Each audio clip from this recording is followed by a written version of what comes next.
Welcome to Take a Look, and we'll do just that. First up, it's not a monkey, it's not a man, it's Monkey Man. Or at least it's Dev Patel in a monkey mask opening up a can of it. We'll go behind the scenes of this Jordan Peele-produced gritty action thriller that's more fun than a barrel full of... All right, moving on. The First Omen. It's very scary. Game of Thrones favorite Nell Tiger-Free talks about her starring role. And while The First Omen is scary, it's not the scariest thing we're talking about. Take a look at this. Naked Attraction. A full frontal, full naked dating show that, like it says, begins where most good dates end. And be warned, some things you'll be begging to unsee. Regardless, you're gonna see that and more today as we take a look.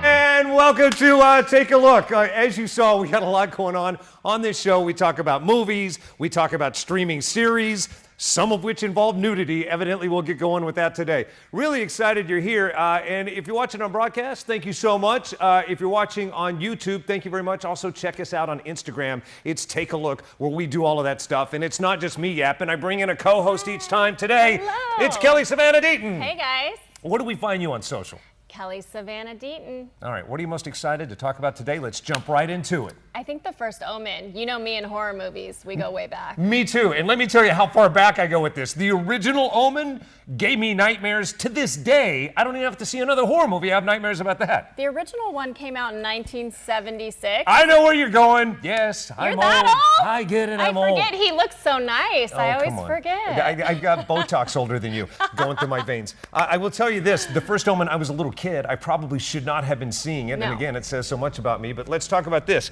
The First Omen is a prequel. It's about a woman who wants to be a nun. And I may be using the wrong vernacular, but yeah, she wants to jump in. But they send her to Rome to study first before she can actually commit. Yes, and what makes a good horror movie is if it has that sense of dread. And this movie, the entire time, has a sense of dread. The imagery is fantastic. It is so creepy, you will be covering your eyes the entire time. No kidding. I had a chance to sit down with the star of this movie and the director, and I love that this movie is so female forward. That's the best thing about it.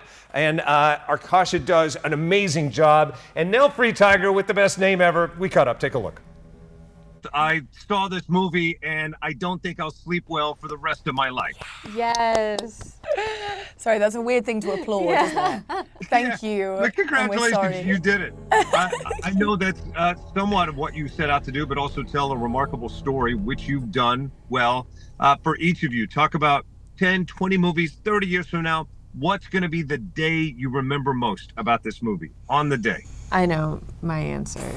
You go first, it might be the same. Yeah, it's Nell did this incredible performance that It's the same. scared the absolute bejesus out of everybody on set and just had women grunting off camera. And that was right before her water breaks in the film. For me, it was exactly that moment. I think not only just like in my professional life, but I think just in my life, that might be one of the most like memorable day. Like that's a day that I will just hold with me in my heart, very, very close to it forever, I think. Obviously, we know behind the scenes, like, there are take after take. I don't know how many takes you did, but like, it really is one of the most relentlessly 2 takes. Two? Two. Yeah. And we could have used the first one. It was great. But Nell was like, let me try it. Let me go one more. And as an audience member, we're exhausted having seen it. Were you just exhausted for days after laying that down? Or were you like, all right, moving on? Yeah, physically I was exhausted. Like my body was very tired afterwards, but like emotionally I was really, really energized. And it feels like something like when I watch now and when I think of the experience, I don't know if I could ever emulate again because it felt like such a specific, felt like 3 points of a triangle coming together to like make this crazy, weird, fantastic moment. It was just so therapeutic, and I would implore everybody to try it. I really, really would. In public. In public. On the bus. I want people to see this movie. So each of you finish this sentence. See this movie because... We told you to. No, Exactly. Sorry, you do it. You want to pile on anything else? Yours will be better. It's a juicy feral ride, and I really love that. Those accurate, yeah. Perfect. It's have an experience. fun. It really is. It's a cinematic experience, and we hope that you are exhausted by the end of it, in solidarity with me, as I was. You know, we came full circle because that's exactly what I said going into it. I am exhausted from this, and in fact, that's the way it left you.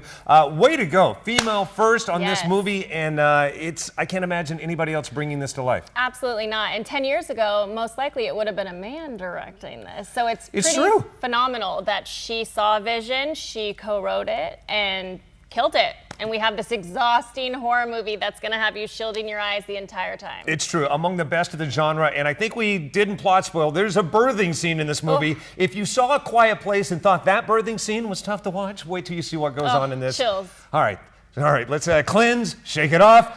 Moving right along, a movie that's equally intense for other reasons and also culturally something that changes the game. Dev Patel is behind the scenes of Monkey Man and in front of the camera as well. He'll catch up with us. Next, we'll take a look. Hey, what's going on? Welcome back to Take a Look. Hope you are awesome. You're about to be awesomer because the movie I've been waiting to tell you about, we're about to tell you about. I'm Marcus Allen. It's my friend Kelly Savannah Deaton. guys. She likes talking about movies pretty much the way you like talking about movies. So want to jump into it? Yep, let's do it. Ooh, let's bring in some backup. Let's phone a friend, as they say. One of my dear friends, he's on the board of directors for the Broadcast Film Critics Association, the most respected organization talking about movies in the world, and he joins us right now. Sean Edwards, how you doing, sir? Hi, Sean. What's up, Mark? What's up, everybody? How's everybody doing? Hey, man, doing much better. And by the way, I might have said I'm also one of the founding members of that organization. Congratulations, sir, for taking it to new highs. No, it's all because of you, man. But thanks for having me on the show. I love it. Love it. Well, I knew that you were going to lean into this movie the way I leaned into it. This movie is not only cinematically a game changer, but also culturally. Want to lay onto that? Oh, yeah. I'm glad Dev Patel got the opportunity to tell this story. I mean, he was like an everything man on this project. I mean, he co-wrote the project. He directed the project. He stars in the project. But thankfully, a guy by the name of Jordan Peele, he saw the vision. And that's why we get to see this movie, man. He helped to bankroll the movie and helped to provide some distribution so that this movie could live for millions and millions of people to see. Dev Patel bringing a little bit of his culture, bringing a little bit about what his people do to the big screen. And he did it with such vivid and authentic detail. Such an amazing movie. And we haven't even got to the incredible stunts and the overall plot of the movie, which are both amazing. Absolutely. I want to jump into that. You mentioned Jordan Peele and Dev Patel, like his bet paid off because Dev brought it both in front of and behind the camera, and he paid tribute to Jordan in our interview. Take a look. Dev, good to talk to you again. How are you Hey. and where are you? I'm great. I'm in LA right now, and I'm going great. Thank you. Yeah, you should be doing great. You just made an awesome movie. Congratulations. Thank you. Thank you so much. You know, people don't realize how difficult it is. It's hard to make a mediocre movie, let alone make a great movie. It's bloody hard to make a movie, and having done it now, I have so much respect for everyone that's tried, failed, conquered, triumphed, all of it. It's a huge undertaking, and it's all-consuming, and it's very humbling. So yeah, thank you, man. And if you're looking to build confidence, having Jordan Peele as a producer, that's got to help. Yeah. Jordan was great. At one moment I'd made my peace with the fact that this movie may never see the light of day, and then kind of Jordan swooped in, and kind of, introduced us to Universal and kind of lifted us up again, and it was a really incredible moment. Yeah. If you could talk about what you did differently to approach this type of movie, I mean, you brought the action, gave your signature, but also made it more culturally relevant. I'm a consumer of action films. I'm a humble fan of the genre, and when I thought of this idea, over 10 years ago, it was out of desperation to want to see a character like this, to want to have, other perspectives, more cultures represented in this. I think the action genre can be abused by the system at times to churn out stuff that's substandard, just, a kind of tornado of senseless punches and kicks. And I wanted to give it a real catalyst, real trauma, real pain, and context. And hopefully we've done that, you know, with some entertaining, you know, cool, you know, whoa, Right. action moments. Yeah.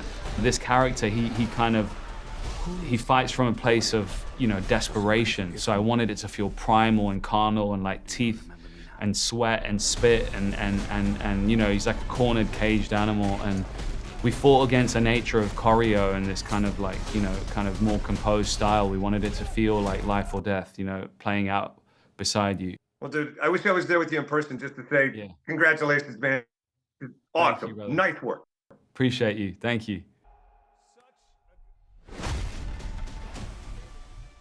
Love that guy. Anytime you talk to an English person and they say the word bloody, you know you struck a good nerve. job, So I Mark. love Good that I got job. that out of the way. He was born in Kenya, raised in the UK from Indian parents. So you have a lot of cultures wrapped around, and I love what he does with this. I love it so much. And Sean, what do you hope people take from this movie? Why should they go see this? Well, number one, they should go see it because it's one of the best action movies I've seen in a long time. Who knew that Dev Patel had so much John Woo in him? And if you don't know who John Woo is, please Google. One of the all-time best filmmakers of action ever. But no, it's just a great movie. And the fact that he puts so much of his Indian culture and aesthetics into the movie that just gives it that sort of like crackle that like just really makes it real. And let's not forget about all the cool needle drops because the music in this movie is just as amazing as the action. The way he paired certain songs with some of the fight scenes and sequences, really job well done. And let's like dive right into the fights. Like, I love a good fight. Our grandparents said, Rocky, you're never going to see fighting as good as that. I've made an MMA film, and I will even tell you, this is the best knuckles bare MMA fight sequencing I've ever seen. How about you? No, he was able to really do some new things. I mean, he even mentioned it in your interview. Like he's watched a lot of action films and, you know, some of the tropes and some of the things you've begun to see have gotten repetitive. And he took that to heart because he didn't do anything repetitive. You know, all of the fight scenes, all of the sequence, and it's new stuff. It's original. It's there are things in this movie that happen that you have not seen before, and that's really hard to do. Awesome, Sean. Thanks for representing my friend of the last 25 years. Where do we find you online? Hey man, just go to just Google the name SHAWN Edwards because I'm everywhere, but I represent Fox 4 News in Kansas City, Missouri. I appreciate you. Thanks for Awesome, making the world Sean. play a better place, Sean. Appreciate you. Thank you, Sean. There you go, Sean Edwards, ladies and gentlemen, Sean Edwards. All right, don't move. When we come back, you're going to take a look, but definitely cover the kids' eyes at a series that promises it begins where most good dates end, absolutely naked. And I don't mean filtered. I don't mean there are fig leaves covering anything.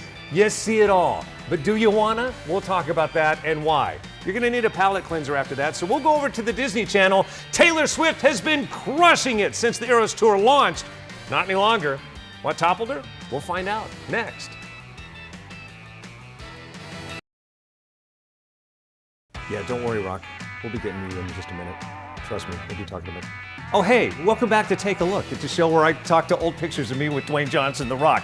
Forget about that for a moment. Forget what you've seen because it's plot spoiling because right now I want to talk about what's crushing it on the Disney Channel. And what's been crushing it, Taylor Swift. The Eras Tour, since the moment it launched, has been breaking Disney numbers, one of the highest rated shows ever in the history of the Disney Channel.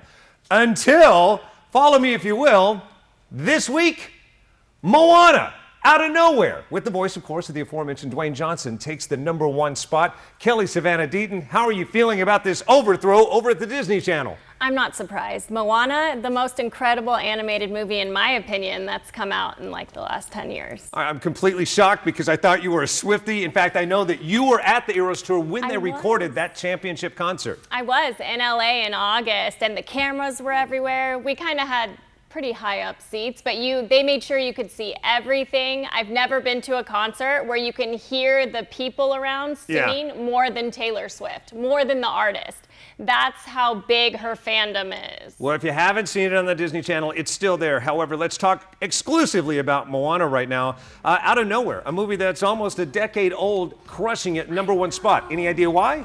Because, like I said, it's an amazing animated film. It's girl power. It's right on trend with that. And you have The Rock, Dwayne Johnson. True. We'll definitely get to the girl power in a moment. In the meantime, I did have a chance to go behind the scenes with Mr. Rock to talk about it. Look. Hydrate, get ready for the long haul. Hydrate, that's alcohol. Good to know. You know, this really isn't an interview, it's an intervention. You've got to recognize there's an issue. There is an issue, and I'm ready to solve it. Hey man, congratulations on this movie. Thank you. Also, if only I were in it. Well, you are in it. Are you kidding me? Like, you are not already a demigod for Pacific Islanders and the world. Now you have to play a demigod for Pacific Islanders and the world. It's ego-driven. Really? It's all ego. You demanded it? I demanded it. I had the best time. I had the best time with this, and you know, you realize that they're the greatest storytellers, right? The greatest storytellers on earth, because ultimately the characters will get knocked down, they get back up, but there's just the element of hope, and there's faith, and not only is it relevant today, right, but I think it just speaks volumes and empowers everyone too as well. So look, I had a great time. And the funny thing about it, it's the story of this little girl that ultimately ends up following a change in her life and ends up, you know, ruling. And essentially, it's probably targeted towards young girls. Yet this old guy me, I found message in it. That's inspiration. Buddy, everybody can take away from this, because you know it's the fundamental quality of making sure that we always listen to the little voice inside of us, right? So whether we're 15, 16 years old, whether we're at the 4th level, 5th level, 30s, whatever we're at, like we always have that voice. And it never goes away, by the way. Like there's always, it's the gut, it's the instinct, and it's the voice that always speaks to you, and you gotta listen to it. And oftentimes when we don't listen to it, that's the biggest lesson, when the universe will come and like, will hit you right on the head. You know what I mean? And it does. Yeah. Hey, you have a big thank you to this guy and Lin Miranda, because finally, Frozen will no longer be, Let It Go will no longer be the most listened to Disney song in your household. And to that you say, or you should sing, you're welcome. You're not gonna sing it? You're welcome. That's awesome. Yes, you're welcome. Lin said that you demanded that he put a song in there with you, for you. I grabbed him by the neck. Yeah. No, Which is always a good start with composers. It's a good start, yes. Listen, let me tell you something. The fact that he did his research, understood my vocal range, where I was comfortable, where he could challenge me a little bit, because the song, as you know, goes from singing then into a rap, and then back to singing too, really was an honor. He's a genius. He's a master at what he does. So I loved working with him. Love him. I love the guy. I love that guy. Dwayne Johnson is so awesome in this. I can't imagine anybody else playing Maui in this movie, much like back in the day when the Disney animators kind of let Robin Williams go and they made the genie pretty much Robin Williams incarnate. Mm-hmm. That's exactly what takes off in this movie with Maui. I think Dwayne was awesome. But back to you. It's all about the lady power, truly. 100%. And I spoke to Ali'i Cravalho, which this was her first film, by the way. And I didn't expect in my interview that she would give me a 3-minute TED Talk, but she went on about dreamers and perseverance and how important it is to follow your dream. And it was incredible. Take a look. What do you hope audiences take away from Moana? So much. I hope audiences are inspired to go on their own journeys to figure out who they are. I hope audiences listen to that quiet voice inside of them and pursue their dreams and pursue their passions. I hope that viewers and audiences realize how important the ocean is and how important it is to respect it. And I hope that people become their own heroes and heroines of their own story, that they don't need a love interest to go on those journeys. Absolutely. It's so important. Like, your journey is yours. You don't need anybody else. Aw, such a nice TED Talk, like you said, but at the same time, she did go on to be the star of Mean Girls. She's Janice. How does that happen? Because she's so poised and elegant, and then she's in Mean Girls being mean as can be. How does that happen? That's range, Mark. That's range. Either way, we're talking about it all these years later, because as of this week, it bumped to the #1 most viewed on Disney Channel. Check it out. She now the moral compass, I'm told, in Mean Girls, technically. And I guess she's that as well in Moana. All right, coming up next, something entirely different. If the kids came in when they heard Disney Channel, shoo them out of the room now. A TV series like you've never seen before. Once you see it, like me, you're going to need counseling. We'll be talking about Naked Attraction next as we take a look. Hey, welcome back. It is Take a Look. We'll hope you'll take a look at the series of movies that we've talked about in the show. I'm Marcus Allen. It's my friend Kelly Savannah Deaton, who likes to talk about movies and series. And Kelly wanted me to lay down a disclaimer, as did the producers. What we're about to talk about, the staff and management, affiliates, and assigns of Take a Look accept no responsibility for what you're about to see. Your eyes will burn. Your eyes will burn. All right, there is a new series. It's a dating game. Everybody's talking about it. Sure, they're not admitting to it, but they are watching it. And it's called Naked Attraction. And you can currently see it on Max. This is scarier than The First Omen.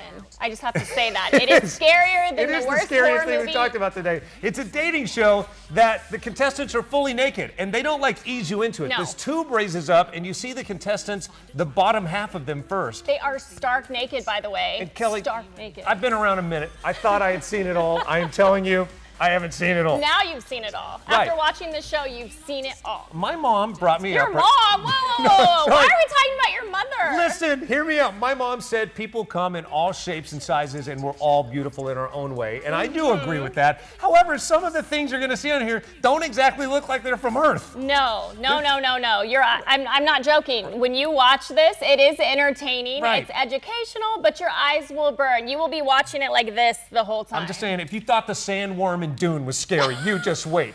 All right, moving along. Oh, no. Coming up next week, no nudity that I can see coming, but we are talking about a show that's incredibly disturbing. It's a new movie called Civil War. I will not plot spoil here, but I might next week. So if you want to find out everything you need to know about it, we'll be talking about that next. Kelly, where do we find you on socials? At Kelly Savannah Deaton. All right, next week, take a look.